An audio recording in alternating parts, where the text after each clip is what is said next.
Hi guys, Iron Cameraman here. Titans. What do they mean to you? It's no secret that they're the most loved and popular characters in Skibidi Toilet. So here's the question. Why were they the first targets of the Astro toilets? Sure, you could say it's because they're the strongest. But there's another reason, a lesser-known one. But before I reveal it, I want to show and tell you something important. Take a look at how often analysis videos are released on YouTube. It's clear that rare uploads have become the norm, rather than the exception.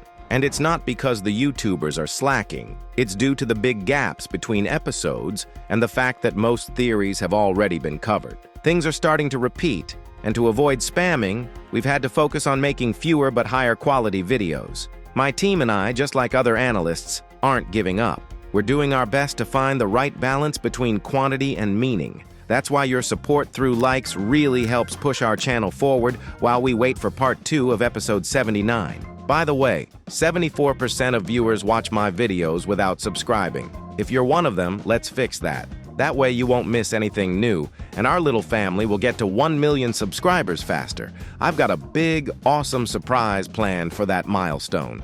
Thanks for being with me. It means a lot. And today, besides the main topic from the start of this video, we're once again breaking down Steak's interview with Boom. Turns out, even after so many breakdowns, there's still info in there that a lot of people missed or didn't think was important. But it's actually a real gold mine for theories and for future spoilers. Anyway, here we go. Let's kick off this video with the most interesting part of the chat. Steak asks, who or what created the Astro?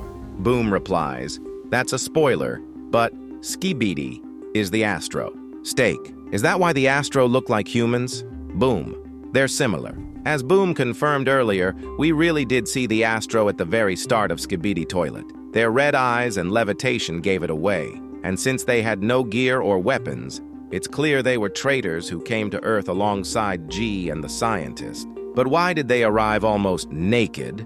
And why didn't the Astro follow right after to wipe them out? You could chalk it up to the early episodes not being canon, but Boom confirmed otherwise. So those details need a proper explanation in the story. Why weren't the traitors armed? My guess, the Astro exiled them to Earth, kind of like how prisoners were once sent to Siberia, using them as cannon fodder. That way, they could get rid of the traitors and scout Earth's defenses for a future takeover and expansion of their empire. But things didn't go according to plan. Earth turned out to be way stronger, and so were the traitors. In the end, G-Toilet and the scientists survived, and Earth started developing new weapons that actually worked against the Astro, including the Titans. So the Astro had no choice but to launch a full-scale invasion, which took a lot of time to prepare, and Boom confirmed that too. Without proper prep, they would have failed, since the Astro are vulnerable to the speaker men's sound waves and the TV men's radiation.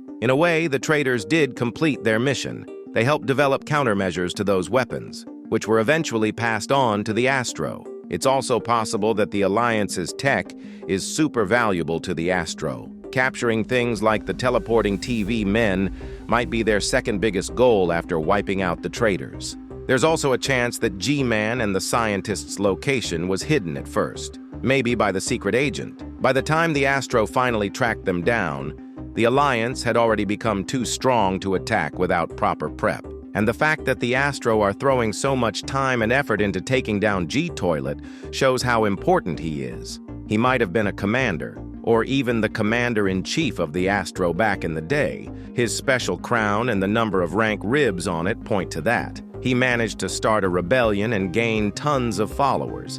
And it's that kind of uprising the Astro fear the most, which is why G-Man became their #1 target. But what about the connection between the Skibidi Toilets and the Astro? From Boom's answer, it seems like they're actually the same species, just different races or something like that. In other words, they're almost genetically identical. The main differences we see are in their eye color and lasers. And since G and the scientist used to have red eyes in the past, that means the Astro can probably modify at least part of the genome, maybe even give it to the Skibidi Toilets, which is also hinted at by the Astro with Earth symbols. But then, why do the Astro look so much like humans? Boom says they just happen to be similar, but honestly, that feels like too much of a coincidence. especially when you consider that both the Astro and the skibidi can assimilate other species, like the cat, the hunter race, or even Juggernaut. So the fact that the skibidi toilets used to be human and yet look nearly identical to the Astro raises even more questions. How can aliens look just like us? That makes you wonder. Maybe the Astro used to be human too.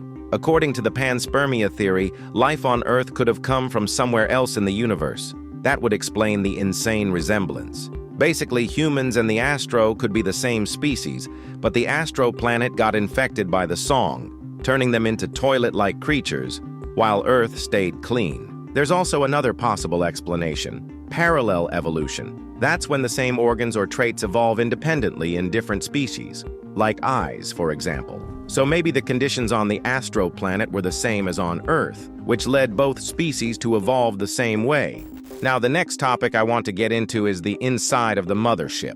Steak actually asked Boom about that, and Boom's answer was, maybe. We already know the Mothership is used to transport other Astro, probably across planets or even stars, since even smaller Astro can do hyperjumps. And based on the conversation between the UFO and Juggernaut, the Mothership seems to be a mobile base. That means it should have the right equipment to repair and service Astro, including recharging, for example. It's not clear whether all its systems are fully automated, or if there's a crew on board maintaining the ship and the Astro that dock inside. So when could we actually see the inside of the Mothership? One possible scenario is that a saboteur sneaks in, maybe to steal tech, grab important data, or destroy something critical like the main weapon. And ideally, they'd do it secretly. So when the Mothership is needed most, it's suddenly defenseless and becomes an easy target to capture or destroy. But how can they get inside? Since the Astro have cloaking technology, the Alliance could easily borrow it and use it against them. Or maybe the secret agent could provide his own cloaking tech. Another possible scenario is a Trojan horse, and Juggernaut could play that role. Once he joins G, they'll definitely use that trick against the Astro. There's also another option: the scientists' first mech, which agents already managed to sneak into during the mission to eliminate him. This question was asked before in one of my interviews, but Steak decided to ask it again. How many planets have the Astro taken over? Boom answered, a lot. Together with another answer, this suggests that the Astro aren't even seriously focused on Earth. It confirms that their main goal isn't to conquer the planet, but to destroy the traitors. The Alliance is just standing in their way. Still, it's strange that the Astro went after the Titans first, even though they already knew where unarmed G-Toilet was. They could have just waited for the TV man Titan to take care of him.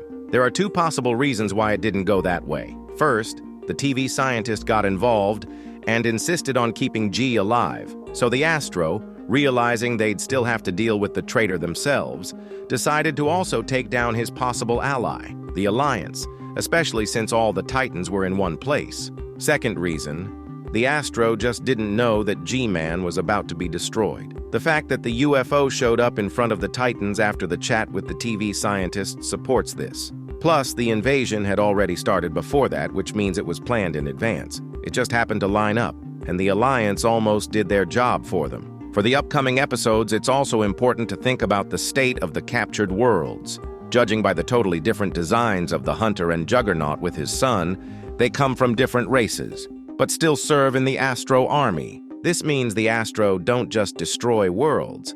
They also use them for something: resources, tech, or fighters. And obviously, the most profitable way to do that is by using the enslaved people themselves. But weirdly enough, that's not just their biggest strength, it's also their biggest weakness. Because if those worlds rise up, especially under the leadership of G-Toilet, Juggernaut, and other strong figures, even the Astro might not be able to stop such a united and powerful force. The attack on the Titans also proves once again, they are the backbone and foundation of the Alliance. Without them, the Alliance has no chance. And here's another question about the Astro. How long have the Astro existed? Boom, a very long time. Steak. If they've been around that long, how come they don't have more powerful weapons? Boom. Who said they don't? That's a pretty intriguing answer. When they first showed up, the Mothership didn't attack, no parasites were used on the Titans, the UFO didn't block the teleport. And even in such a short time, we've already seen a bunch of upgrades in the Astro army. Their main strength is still the Mothership. I had a theory. As we know, Boom is a big Transformers fan, and there's no way he'd miss the chance to add one to his series. Just think about it. If the Mothership's full potential is just shooting the ground and carrying Astro with some gear, that's literally the Astro boss, and it must be hiding something powerful. Looking at it within the skibidi toilet story, it's only logical that it would be equipped with strong offensive and defensive systems. Even the basic transport ships that carry other Astro are already heavily armed. So the Mothership could very well turn out to be the Astro's secret weapon against the Alliance's strongest fighters, the Titans, and G-Man too.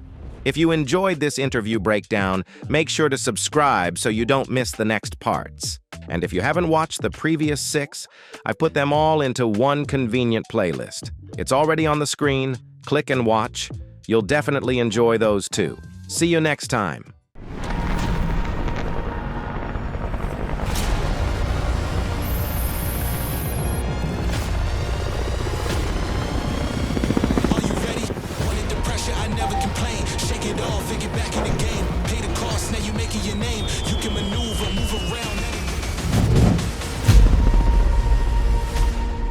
The Skibidi Toilet Collection.